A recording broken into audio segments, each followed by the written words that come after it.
الحمد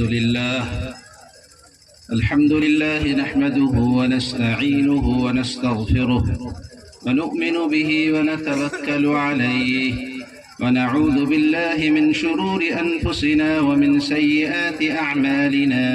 من يهده الله فلا مضل له ومن يضلل فلا هادي له وأشهد أن لا إله إلا الله وحده لا شريك له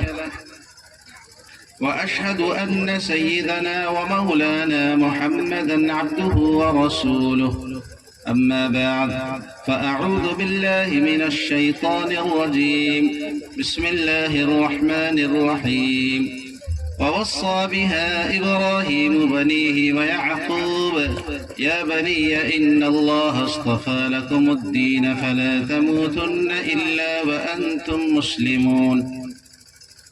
وقال النبي صلى الله عليه وسلم ما نحل والد من نحل أفضل من أدب حسن وقال النبي صلى الله عليه وسلم خيركم خيركم لأهله وأنا خيركم لأهلي أو كما قال عليه الصلاة والسلام وقال النبي صلى الله عليه وسلم إن في الجنة غرفا ترى ظهورها من بطونها وبطونها من ظهورها فقام أعرابي فقال يا رسول الله لمن هي قال لمن أطاب الكلام وأطعم الطعام وأدام الصيام وصلى بالليل والناس نيام صدق الله مولانا العظيم وصدق رسوله النبي الكريم ونحن على ذلك لمن الشاهدين والشاكرين والحمد لله رب العالمين رب اشرح لي صدري ويسر لي أمري واحلل عقدة من لساني يفقه قولي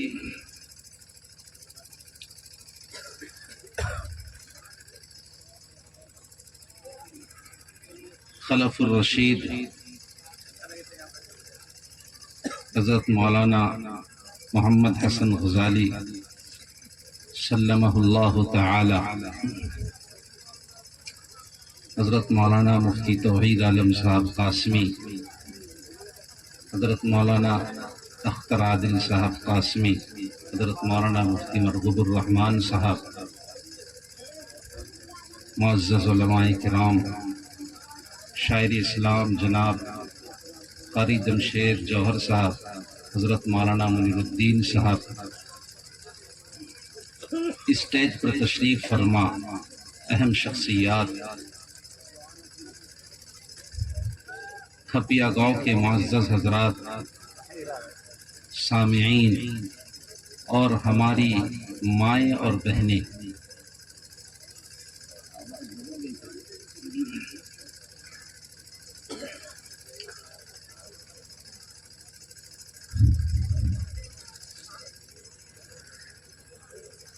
اللہ تبارک و تعالی نے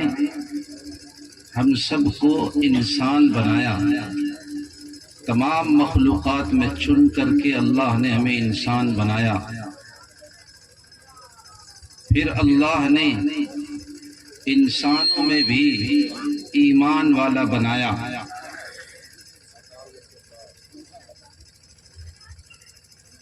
ایک انسان اس لیے نہیں ہے کہ وہ دنیا میں آیا ہے اور جیسے دیگر جاندار دنیا کی زندگی بسر کرتے ہیں، اپنی زندگی گزارتے ہیں، اسی طرح سے ایک انسان بھی زندگی بسر کرے، بلکہ انسان ایک فکر لے کر آیا ہے، اسے ایک مقصد کے تحت دنیا میں بھیجا گیا ہے، اور اس کی جو تخلیق اور پیدائش ہوئی ہے وہ ایک مقصد کے تحت ہوئی ہے۔ اَيَحْسَبُ الْإِنسَانُ أَن يُتْرَكَ سُدًى، کیا انسان یہ سمجھتا ہے کہ اسے بیکار چھوڑ دیا جائے گا؟ نہیں، بلکہ انسان کو ایک فکر کے ساتھ زندگی بسر کرنی ہوگی۔ الدنیا سجن المؤمن وجنت الکافر، کہ دنیا میں جو زندگی بسر کرنی ہے کہ انسان کو وہ فکر کے ساتھ زندگی بسر کرنی ہے۔ وہ فکر کیا ہے؟ وہ فکر یہ ہے کہ ہمیں یہ سوچنا ہے کہ زمین و آسمان کا یہ نظام کیسے چل رہا ہے، چاند اور سورج کا یہ نظام کس انداز سے چل رہا ہے، ہواؤں کا چلنا، بادلوں کا آنا، دریاؤں کا چلنا، اور سمندر کی یہ طغیانی اور یہ روانی، یہ رات، یہ صبح، یہ شام، یہ چیزیں آخر بنائی ہوئی کس کی ہیں؟ کون ہے جو ہمیں یہ سہولتیں فراہم کرتا ہے؟ کون ہے جس نے ہماری سہولت کے لیے یہ ساری چیزیں پیدا کی ہیں، ہماری آسائش کے لیے یہ چیزیں پیدا کی ہیں؟ اس رب کو اور اس خالق کو پہچاننا ہے اور اس کے کہنے کے مطابق اپنی زندگی بسر کرنا ہے۔ یہ اصل فکر ہے۔ اس فکر کے لیے اور اس عمل کے لیے انسان کو اس دنیا میں بھیجا گیا ہے۔ وَمَا خَلَقْتُ الْجِنَّ وَالْإِنسَ إِلَّا لِيَعْبُدُونَ،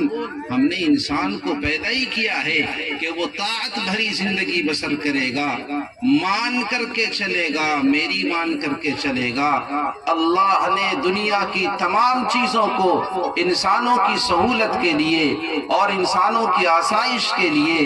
اور انسانوں کی آسانی کے لیے پیدا کیا ہے، لیکن اللہ نے انسان کو جو پیدا کیا ہے وہ اپنی طاعت کے لیے اور اپنی عبادت کے لیے پیدا کیا ہے۔ یہی وہ فکر ہے، یہی وہ فکر ہے جو آج سے نہیں، جب سے یہ دنیا قائم ہوئی ہے، جب سے یہاں انسان آیا ہے،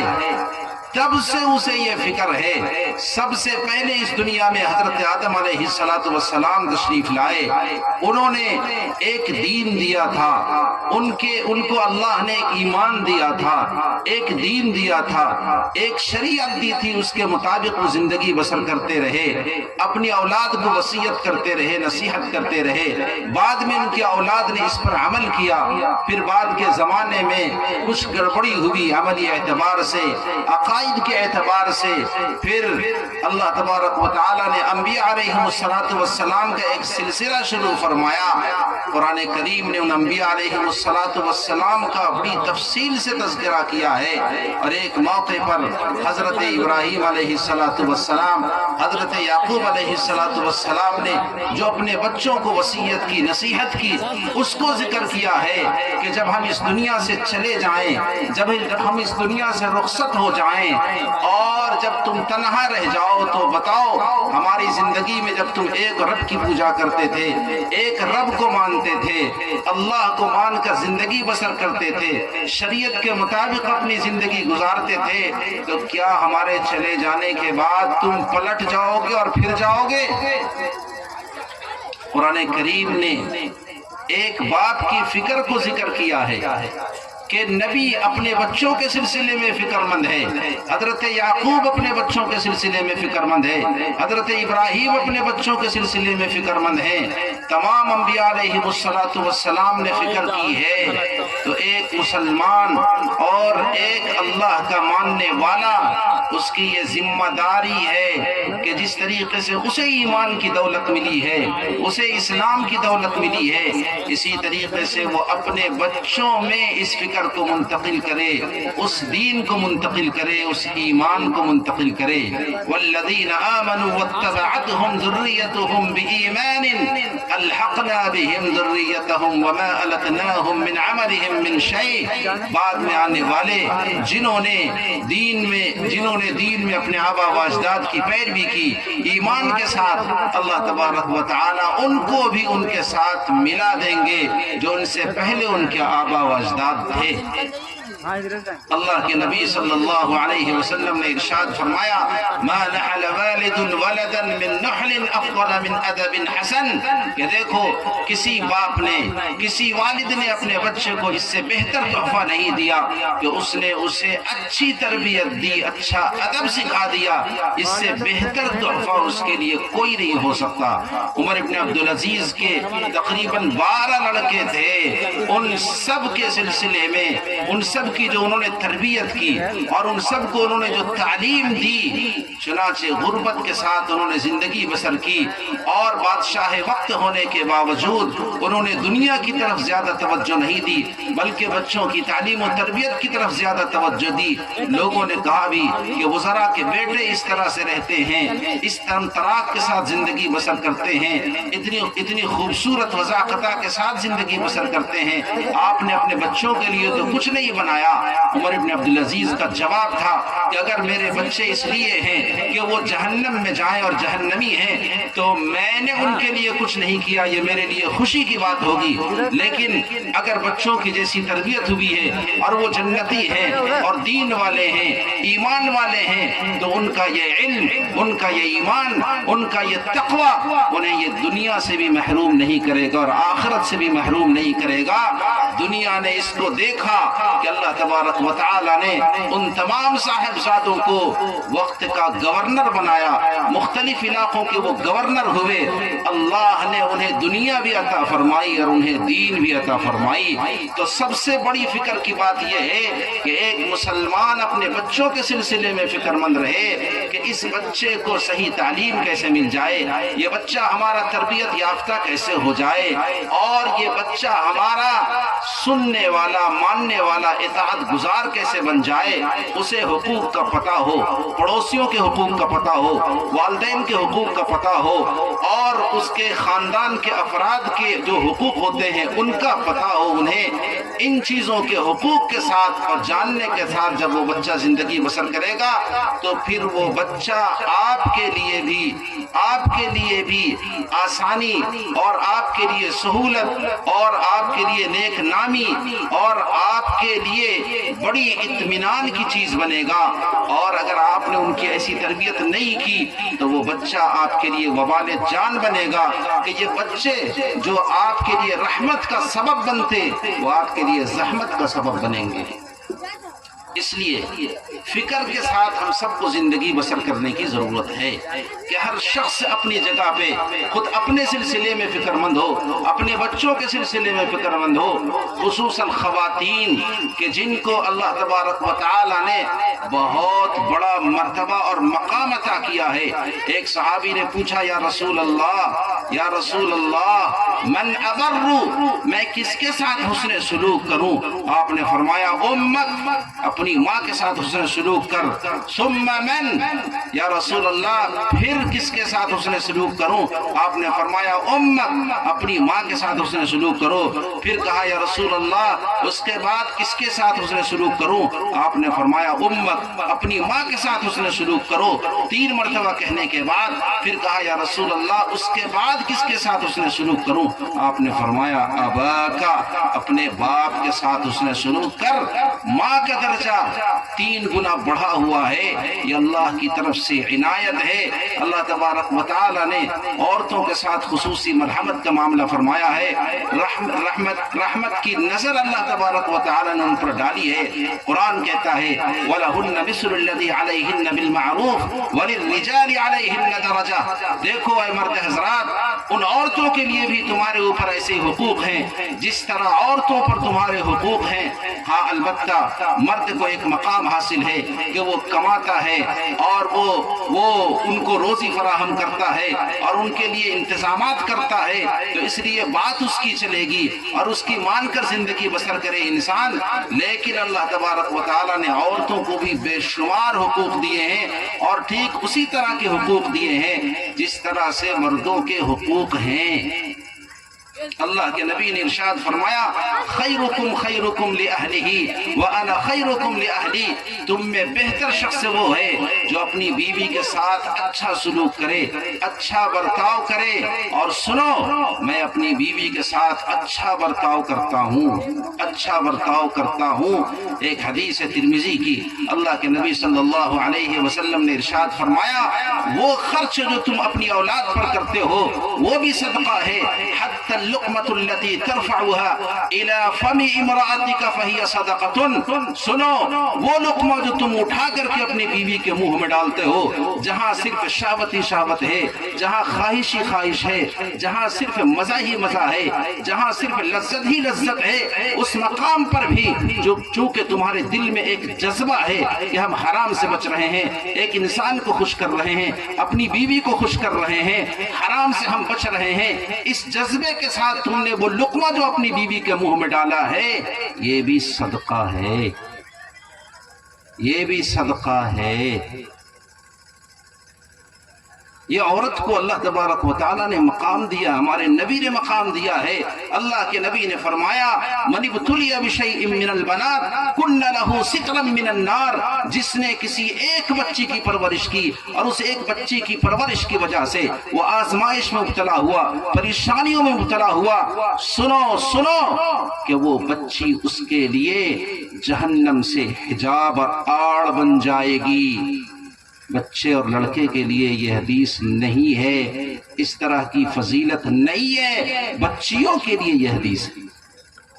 اللہ کے نبی نے فرمایا جس نے دو بچیوں کی پرورش کی، دو بہنوں کی پرورش کی، وہ احسن صحبتہن، اور ان کے ساتھ حسن سلوک کیا، ان کی تربیت اچھی کی اور ان کے ساتھ اچھا برتاؤ کیا، کن لہ سترا من النار، اللہ کے نبی نے فرمایا یہ خواتین، یہ بچیاں اور یہ جو بہنیں ہیں یہ تمہارے لیے جہنم سے آڑ کا سبب بنیں گی، جہنم میں تمہیں نہیں جانے دیں گی۔ تو خواتین اسلام جو ہماری مائیں اور بہنیں ہیں ان کو یہ سمجھنا چاہیے کہ اللہ نے اور رسول نے آپ کو جو حق دیا ہے، یہ بات قسم کھا کر کے کہی جا سکتی ہے کہ موجودہ زمانے میں جتنے مذاہب اور ادیان پائے جاتے ہیں اور ان کی جتنی تعلیمات ہیں ان میں اس طرح کی کوئی بات نہیں ہے، کوئی بات نہیں۔ عیسائیت لے لیجئے، یہودیت لے لیجئے، ہندو مت لے لیجئے، جتنے بھی مذاہب پائے جاتے ہیں جو حقوق اللہ نے عورتوں کو عطا کیے ہیں، وراثت کا تو کوئی نظام ہی نہیں تھا، یہ اسلام نے آپ کو وراثت کا نظام دیا ہے، آپ کو ماں بنایا ہے، آپ کو بیٹی بنائی ہے، آپ کو بیوی بنائی ہے، آپ کو بہن بنایا ہے، کمانے کا کوئی مرحلہ آپ کے لیے نہیں رکھا۔ جب آپ بیٹی ہیں باپ کے ذمے ہیں، جب آپ بیوی ہیں شوہر کے ذمے ہیں، جب آپ صاحب اولاد ہیں بیٹے کے ذمے ہیں، جب آپ بوڑھی ہو چکی ہیں، عمر دراز ہو چکی ہیں، پوتوں کے ذمے ہیں، آپ کے ذمے کچھ نہیں ہے۔ اللہ نے آپ کو تو گھر کی ملکہ بنایا ہے، یہ عزت اللہ تبارک و تعالی نے آپ کو دی ہے، تو یہ جو عزت افزائی اللہ تبارک و تعالی نے آپ کے ساتھ کی ہے، اس پر اللہ کا خوب شکر ادا کریں آپ۔ اور پھر آپ کی ذمہ داری یہ ہے کہ سب سے پہلا مدرسہ جو کسی بچے کا ہے وہ ماں کی گود ہے، آپ وہاں سے اپنے بچے کی تربیت کیجئے، آپ بچے کو اسلامی تعلیمات سکھائیے، اسلام سے آراستہ کیجئے، ایمان سے آراستہ کیجئے، اسلامی جذبات اس کے اندر پیدا کیجئے، آپ دودھ پلائیے پاکی کے ساتھ، طہارت کے ساتھ، وضو کے ساتھ، ان کو لوریاں دیجئے، وہ لوریاں کہ جس سے ایمانی جذبہ پیدا ہو، ایمانی حرارت پیدا ہو، شجاعت اور بہادری پیدا ہو، یہاں سے وہ بچہ کھلے گا اور اس کے بعد وہ بڑے بڑے کارنامے انجام دے گا۔ یہ آپ کی ذمہ داری ہے، چونکہ اللہ تبارک و تعالیٰ نے آپ کو بڑی فضیلت بخشی ہے اور آپ کو بڑا مقام عطا کیا ہے، تو ذمہ داری بھی آپ کی اتنی ہی بڑی ہے۔ اللہ کے نبی نے فرمایا، ایک خاتون نے پوچھا یا رسول اللہ مرد حضرات تو جہاد میں جاتے ہیں، دوسرے کام کرتے ہیں باہر کے، ہم تو باہر نہیں جا پاتے۔ اللہ کے نبی نے فرمایا بچے کی جو پرورش تم گھر میں کر رہی ہے وہ بڑا جہاد ہے، وہ بڑی کوشش ہے، جو دین کے سلسلے کی محنت ہے تمہاری، یہ بڑا جہاد ہے اور بڑی کوشش ہے۔ تو میرے بھائیوں بزرگوں، مردوں کو بھی اور عورتوں کو بھی دونوں برابر طریقے سے فکر مند ہونے کی ضرورت ہے کہ ہمارے بچے تربیت یافتہ کیسے ہوں۔ اس سلسلے میں جو کوششیں ہو رہی ہیں اس پر اللہ کا شکر ادا کیا جائے اور اس کو آگے بڑھانے کی کوشش کی جائے اور بڑھا کر کے اس کو عمدہ بنانے کی کوشش کی جائے۔ گاؤں قصبے سے جڑے، قصبہ شہر سے جڑے، مکتب مدرسے سے جڑے، مدرسہ بڑے مدرسے سے جڑے، اس طریقے سے جب سلسلہ ہوگا تو پھر اللہ تبارک و تعالی ماحول کو اور فضا کو بدل دیں گے۔ ایک زمانہ تھا کہ علاقے میں ایک مولوی صاحب آتے تھے، چھری پر پتہ نہیں کیا پڑھ کر کے پھونک دیا اور لوگ اسی سے اپنی مرغیوں کو اور جانوروں کو ذبح کرتے تھے۔ آج اللہ نے گھر گھر حفاظ پیدا کر دیے، گھر گھر علماء پیدا کر دیے اللہ نے۔ یہ کس کی محنت تھی اور وہ کیا ترتیب تھی ہمارے علماء کے دل میں کہ جس ترتیب کے مطابق انہوں نے محنت کی، اور اللہ تبارک و تعالیٰ نے ایسے ایسے ہیرے جواہرات پیدا کیے ہیں۔ خود آپ کے گاؤں میں بھی ہو رہے ہیں الحمدللہ، ہمارے سمریا میں بھی ہیں، چترا میں بھی ہیں، دوسرے علاقوں میں بھی ہیں الحمدللہ۔ ایسے باکمال حفاظ علماء اور مفتیان کرام ہیں کہ جو الحمدللہ ملک کے مختلف علاقوں میں بہترین دینی خدمات انجام دے رہے ہیں اور علاقے کے سلسلے میں بھی وہ متفکر ہیں۔ ایک بات تو یہ ہے کہ آپ حضرات اپنے سلسلے میں بھی دینی اعتبار سے متفکر رہیں اور دوسرے اپنے بچوں کے سلسلے میں فکر مند رہیں۔ نمبر 2، دوسری چیز میرے بھائیوں، اسلام کی جو خوبصورتی ہے وہ مساجد سے نہیں ہے، اسلام کی جو خوبصورتی ہے وہ نمازوں سے نہیں ہے، اسلام کی خوبصورتی عقائد سے نہیں ہے، عبادات سے نہیں ہے۔ یاد رکھیے عقیدے کا تعلق آپ کی ذات سے ہے، یاد رکھیے عبادت کا تعلق آپ کی مسجدوں سے ہے، لیکن باہر جو چیز ہے وہ ہے اخلاق، وہ ہے اخلاق۔ اسلام کی پوری تعلیمات کو اگر جمع کیا جائے، عقائد، عبادات، معاملات، معاشرت اور اخلاق، تو 2 حصہ ادھر ہے عقائد کا اور عبادات کا، بقیہ 3 حصے باہر کے ہیں، 3 حصے باہر کے ہیں۔ آپ جن کے پڑوس میں رہتے ہیں، جن کے ساتھ رہتے ہیں، آپ کا برتاؤ ایسا ہونا چاہیے کہ آپ کے اخلاق سے وہ متاثر ہو جائے۔ آپ یاد کیجئے ان زمانوں کو کہ صحابہ کرام رضوان اللہ علیہ مجمعین جہاں کہیں بھی کسی ملک میں گئے، سامنے والے ان کی زبان نہیں سمجھتے تھے، یہ ان کی زبان نہیں سمجھتے تھے، ایسے اخلاق انہوں نے پیش کیے کہ سب کے سب اس دین میں داخل ہو گئے، اور داخل ہی نہیں ہوئے بلکہ انہوں نے اپنی تہذیب بدل دی، اپنی زبان بدل دی، اپنی شناخت بدل دی۔ آج مصر ہے، لیبیا ہے، شام ہے، الجزائر ہے، تیونس ہے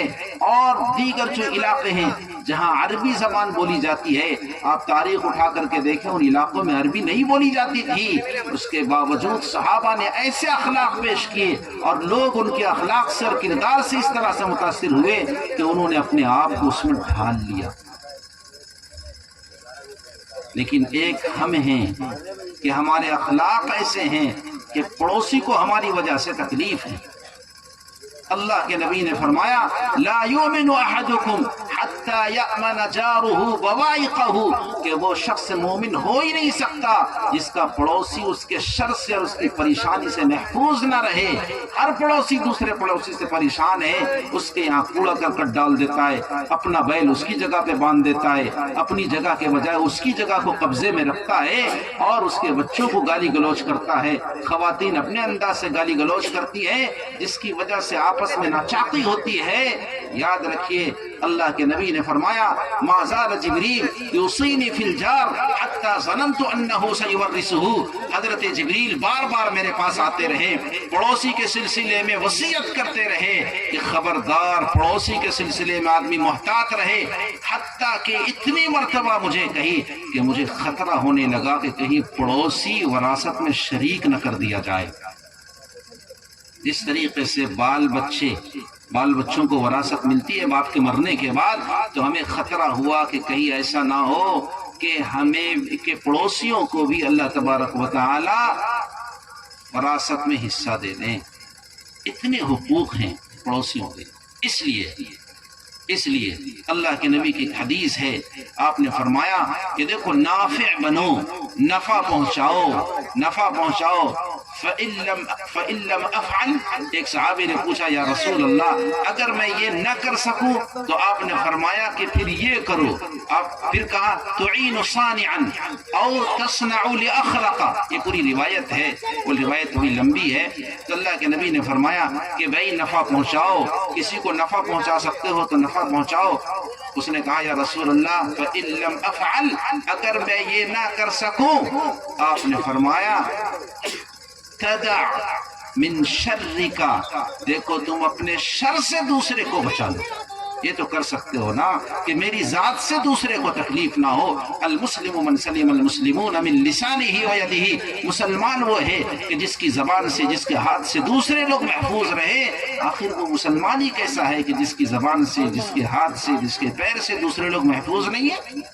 اسلام کی جو تصویر آپ باہر پیش کرتے ہیں وہ اسلام کی تصویر نہیں ہے۔ اپنے اخلاق کو آپ بدلیں، وہ اخلاق حاصل کریں جو نبی صلی اللہ علیہ وسلم کے اخلاق تھے۔ وَإِنَّكَ لَعَلَىٰ خُلُقٍ عَظِيمٍ، نبی اخلاق کے اعلیٰ نمونہ پر تھے۔ یاد رکھیے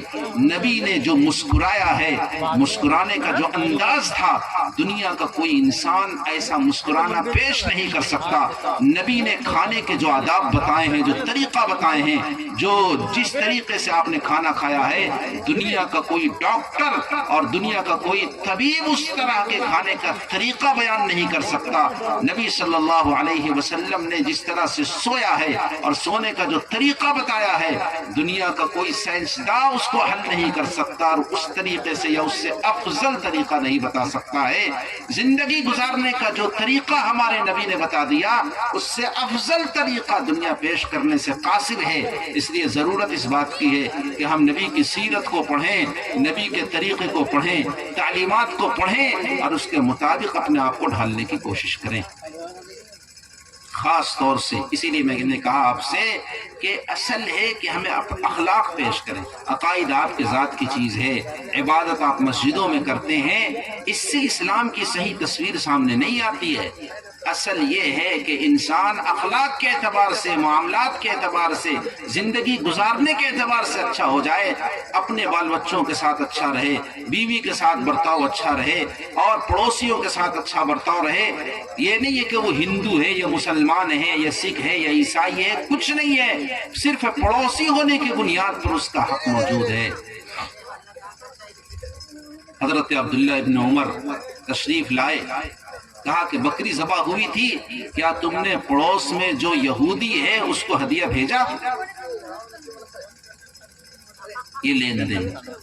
یہ نہیں کہ ہمارے مذہب کا ہے، ہمارے دین کا ہے، مسلمان ہے تو اس کو دیا، اور ہمارے بغل میں برادران وطن ہے، ہندو آدمی آباد ہے تو اس کو ہم نہیں دیں گے۔ کیوں نہیں دیں گے بھائی؟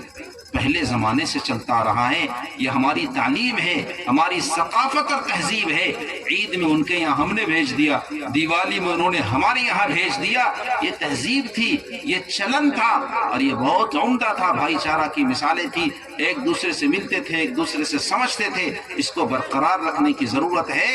اور میری ذات سے کسی کو تکلیف نہ ہو، ہمیشہ اس عہد کے ساتھ اور اس پابندی کے ساتھ زندگی بسر کرنے کی ضرورت ہے۔ یہ دو بات ہوئی جو میں نے آپ کے سامنے عرض کی کہ ایک اپنی فکر کرنی ہے، دوسرے پڑوس کے حوالے سے محتاط رہنا ہے۔ تیسری بات عرض یہ کرنی ہے کہ اللہ آپ کو جزائے خیر دے۔ آپ نے خوبصورت سا جلسہ منعقد کیا، اور ہم جیسے فقیروں کو آپ نے مدعو کیا، اور جس شخصیت کی نسبت سے یہ اجلاس منعقد کیا گیا ہے، میں اس شخصیت کے سلسلے میں دو لفظ اگر کہوں تو پھر میری زبان ساتھ نہیں دے گی، اور میں اشکبار ہو جاؤں گا۔ میرے لیے بہت مشکل ہے، جو سانحہ میری زندگی میں ہوا ہے میں اس کو کبھی بھلا نہیں سکتا۔ بس یہی ہے کہ انسان درخت اپنے پھل سے پہچانا جاتا ہے، اور ان کی شخصیت کا پتہ ایسے چلتا ہے کہ اللہ نے ان سے دین کا جو کام لیا مختلف جہتوں سے لیا، تبلیغ کی شکل میں، مدارس کی شکل میں، اور طلبا کو نکالنے کی شکل میں، محنت اور جد و جہد سے طلبا کو بنانے کی شکل میں اساتذہ بہت ہیں، لیکن ایسا استاذ جو اس طرح کی کڑھن رکھتا ہو کہ بچہ نکل کر کے ہم سے اچھا بنے، میں نے ایسا نہیں پایا۔ یہ صرف اور صرف اس علاقے میں حضرت مولانا قاری خورشید عالم صاحب قاسمی نور اللہ مرقدہ کا جذبہ تھا، اور ان کے دل میں یہ لگن تھی، اور اللہ تبارک و تعالیٰ نے پھر یہ صفتیں ہم لوگوں کے اندر بھی منتقل کی، اور جہاں کہیں بھی رہے طلبہ اور شاگردوں کی ڈھیر لگا دی۔ آج خود میرے شاگردوں میں دارالعلوم کے ایسے نمایاں طالب علم ہیں کہ جو تخصص فی الفتح بھی کرتے ہیں، تخصص فی الحدیث بھی کرتے ہیں، اور تسلسل کے ساتھ ہمارے شاگردوں میں آج طلبہ دارالعلوم دیوبند میں تعلیم حاصل کر رہے ہیں، اور یہ سلسلہ ہے جو چل رہا ہے، اور یہ سب حضرت قاری صاحب کا دیا ہوا اور بنایا ہوا ہے۔ آج ہم جس عزت کی روٹی کھاتے ہیں، یہ کہا جا سکتا ہے بلا مبالغہ کہ یہ حضرت قاری صاحب ہی کی دین ہے۔ جو لوگ عزت کے ساتھ نام لیتے ہیں اور عزت سے یاد کرتے ہیں، اور جو کچھ ہمیں عزت ملتی ہے وہ سب حضرت قاری صاحب کی دین ہے۔ اللہ تبارک و تعالی ان کی بال بال مغفرت فرمائے، اور ان کی قبر کو منور فرمائے، اور ان کی خدمات جلیلہ کو قبول فرمائے، اور ہم لوگوں پر جو وہ ذمہ داری دے کر کے گئے ہیں، اللہ تبارک و تعالی محض اپنے فضل و کرم سے ہم سب کو ان ذمہ داریوں کو نبھانے کی توفیق عطا فرمائے۔ آپ سے گزارش یہ ہے کہ آپ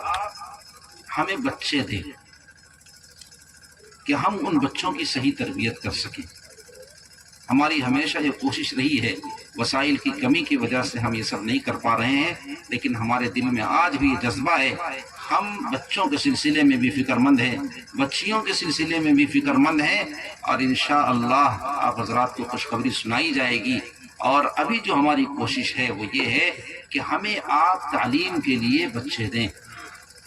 تعلیم ہر جگہ ہو رہی ہے، صحیح نہج پر صحیح انداز سے قرآن پڑھنا، تجوید کی رعایت کے ساتھ، حروف کی ادائیگی کے ساتھ، ان چیزوں کی طرف توجہ کم ہے۔ ہمارے ادارے میں اس سلسلے میں خصوصی توجہ حضرت قاری صاحب نے دی، اور آج بھی الحمدللہ اس نہج پر ہم قائم ہیں۔ تو آپ بچے فراہم کریں اور بچوں کو ہمارے یہاں بھیجیں، وہاں سے تعلیم حاصل کرے گا، پھر آگے نکلے گا، پھر دارالعلوم دیوبند جائے گا، وہاں سے فارغ ہو کر کے آئے گا، اور پھر اس علاقے کو، اس گاؤں کو سیراب کرے گا۔ ایک مثال مختصر سی جاوید بابو ہے کہ الحمدللہ وہاں انہوں نے تعلیم حاصل کی، انہوں نے مجھ سے بھی پڑھا، پھر اللہ نے توفیق دی، آگے نکل گئے، ہم لوگوں نے ہمت افزائی کی۔ آج اللہ تبارک و تعالی نے ایک مختصر سا نمونہ یہ دکھایا کہ اس گاؤں میں کبھی اس طرح کا جلسہ نہیں ہوا، لیکن اللہ تبارک و تعالی نے اپنی رحمت سے اور اپنی توفیق سے یہ سب کچھ کر دکھایا۔ یہ اس لیے ہوا کہ یہاں ایک فکرمند طالب علم پیدا ہو گیا۔ ایسے ہی دو چار فکر مند جب ہو جائیں گے تو اس گاؤں کو ترقی ہو جائے گی۔ ہم سب سمریا والے کچھ فکر مند رہتے ہیں کہ کیسے اس گاؤں کو ترقی ہو، آس پاس کے علاقے کو کیسے ترقی ہو۔ تو آپ حضرات ہم سب کے لیے دعا گو رہیں کہ اللہ تبارک و تعالی ہم سب کی زندگیوں کو سلامت رکھے، اور ہم سب جو فکر کرتے ہیں، غور و فکر کرتے ہیں اور سوچتے ہیں، اللہ تبارک و تعالی ان سب کو ثمر آور فرمائے، اور انہیں نتیجہ خیز فرمائے، اور انہیں جلد از جلد بروئے کار لانے کی توفیق عطا فرمائے۔ اسی کے ساتھ میں اپنی بات کو ختم کرتا ہوں، اور ان سب حضرات کا شکریہ ادا کرتا ہوں جنہوں نے اس خوبصورت جلسے کو سجانے میں اپنی کوششیں اور اپنی محنتیں اس میں لگائی ہیں۔ اللہ تبارک و تعالی ان سب کو جزائے خیر عطا فرمائے۔ وآخر دعوانا الحمد للہ رب العالمین۔